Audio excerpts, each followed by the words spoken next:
Pelatihan kepemimpinan pengawas adalah program pendidikan dan pengembangan yang dirancang untuk meningkatkan keterampilan, pengetahuan, dan kompetensi para pengawas dalam organisasi. Tujuannya adalah untuk membekali mereka dengan kemampuan kepemimpinan yang diperlukan untuk mengelola tim secara efektif, membuat keputusan yang tepat, serta berkontribusi pada pencapaian tujuan organisasi. Pelatihan ini biasanya mencakup materi tentang komunikasi, manajemen konflik, pengambilan keputusan, pengelolaan kinerja, serta pengembangan tim. Peserta juga sering dilatih dalam aspek-aspek teknis dan perilaku yang relevan dengan peran pengawas, seperti etika kerja, pemecahan masalah, dan motivasi tim. Pelatihan kepemimpinan pengawas biasanya menjadi bagian penting dari program pengembangan sumber daya manusia dalam sebuah organisasi. Dengan mengikuti pelatihan ini, para pengawas diharapkan dapat menjadi pemimpin yang lebih efektif, mampu memotivasi dan mengarahkan tim mereka untuk mencapai kinerja optimal. Pelatihan kepemimpinan pengawas biasanya melibatkan berbagai metode pembelajaran, termasuk studi kasus, simulasi, diskusi kelompok, serta praktik langsung di tempat kerja. Pelatihan ini juga bisa diadakan secara internal oleh Departemen SDM atau bekerja sama dengan lembaga pelatihan eksternal yang memiliki spesialisasi dalam pengembangan kepemimpinan. Pada akhirnya, tujuan dari pelatihan kepemimpinan pengawas adalah untuk menciptakan pemimpin yang mampu mempengaruhi dan mengarahkan tim yang menuju kesuksesan, dengan tetap menjaga keseimbangan antara kebutuhan organisasi dan kesejahteraan pegawai.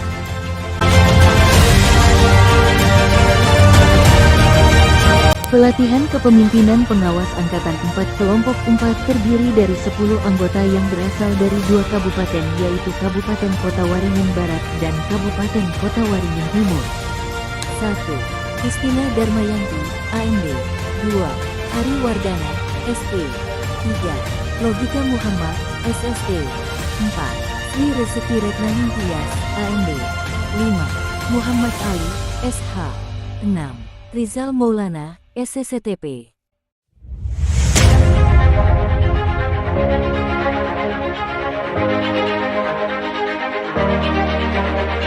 7. Hendriono, S. SOS. 8. Nasdianto, AMD, CAT. 9. Rahman, SE. 10. Andi Rumi, SH.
Berikut adalah beberapa aspek yang lebih mendalam tentang pelatihan kepemimpinan pengawas.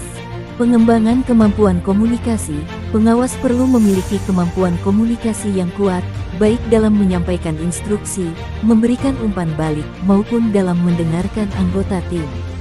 Pelatihan ini mengajarkan teknik komunikasi yang efektif, termasuk cara berkomunikasi dalam situasi yang sulit.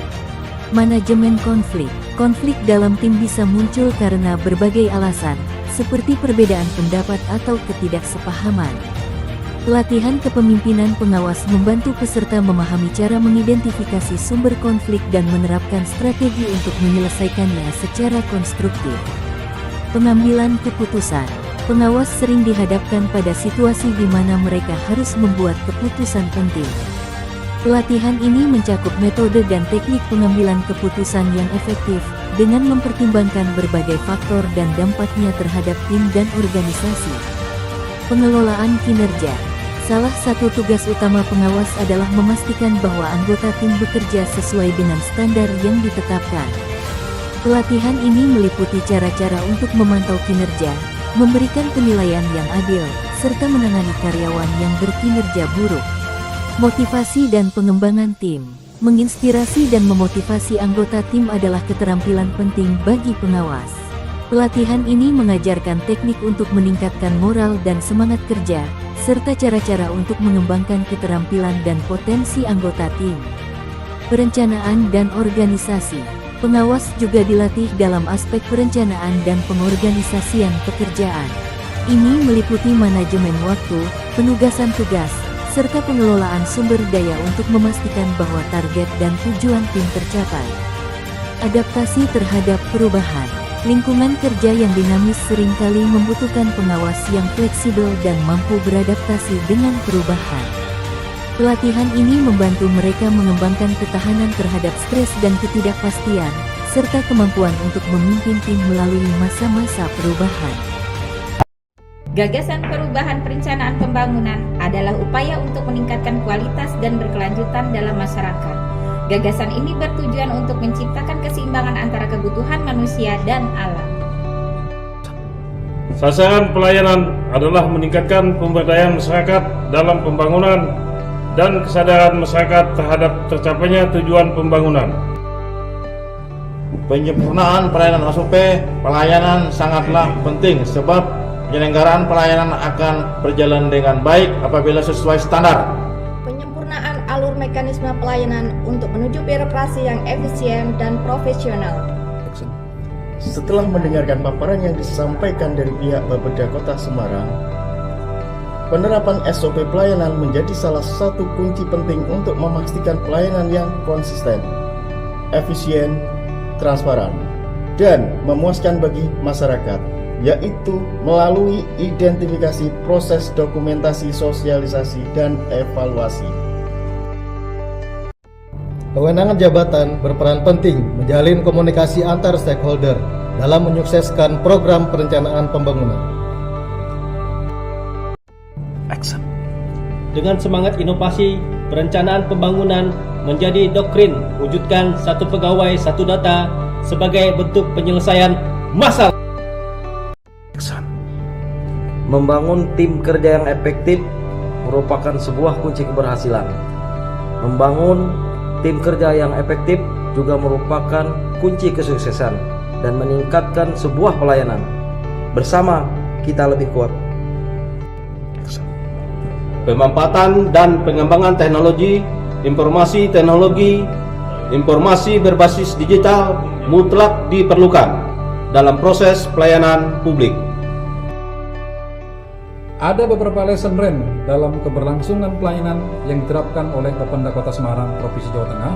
Yang pertama adalah menemukan cara mencapai tujuan sasaran dan indikator dengan visi dan misi pembangunan daerah. Selanjutnya adalah kesederhanaan mampu menghasilkan inovasi yang mendunia.